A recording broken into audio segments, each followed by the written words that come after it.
بسم الله الذي لا يضر مع اسمه شيء في الأرض ولا في السماء وهو السميع العليم.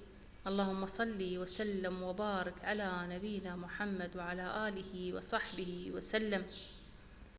بسم الله بدينا، وعلى النبي وعلى آل بيته الطيبين الطاهرين صلينا. شلونك بنات؟ شلون الصحة؟ شلون الأحوال؟ ونبدي فيديونا اليوم طريقتي في الكليتشة كلش طيبة.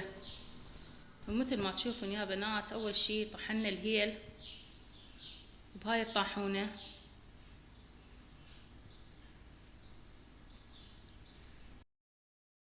وهنايا موعنا الزبد،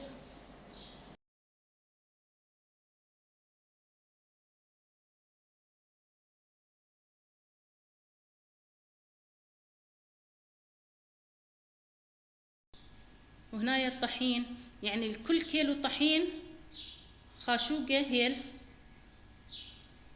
خاشوقتين شكر، رشة ملح، خاشوقة حليب، وشوية خمرة.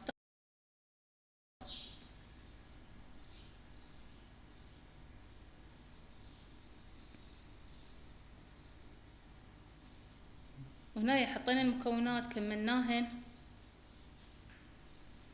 بعد انتي شوفي شلون تسوينها، كل واحد حسب طريقته.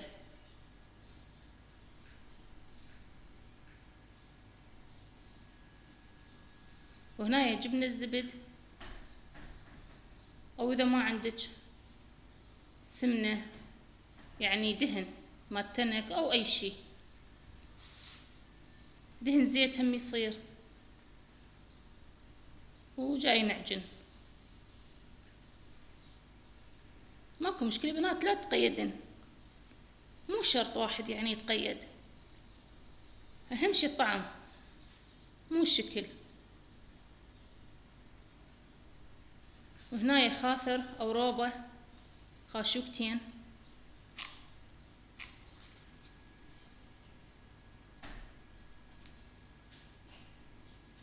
وقلاص حليب سائل،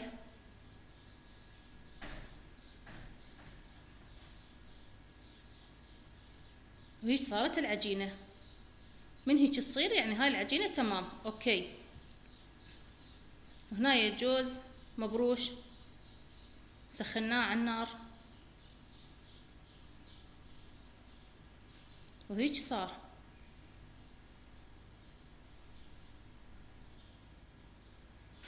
تحطين عليه شكر وهيل شوية،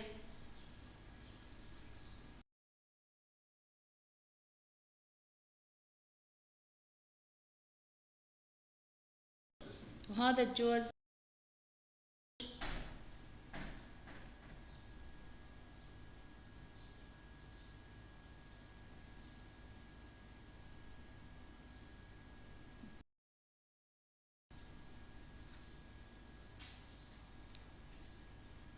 وهنايا طبعا بنات ندهن الصينية زيت او زبدة، وبعدين على الوجه بيضة تدهنينها قبل لا تحطين على الفرن، ودرجة حرارة 130 فوق وجوا.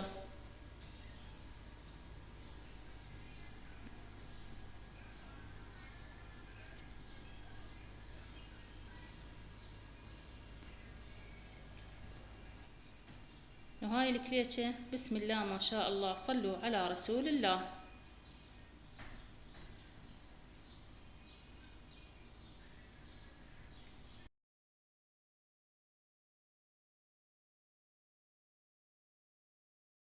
وهنايا ام التمر، ام الجوز، ام الجوز مبروش، هاي ام التمر ما شاء الله، صلوات على النبي. هيك تصير. وسهمنا وسهمكم العافية، واللهم ديم النعمة واشبع كل جوعان. وفضلا وليس أمرا اشتركن بقناتي وحط اللايك، وانزلن على التعليقات صلن على النبي وتعليق حلو مثلكن. وأذكركم بالاستغفار، أستغفر الله رب العظيم وأتوب إليه. ومع ألف ألف سلامة.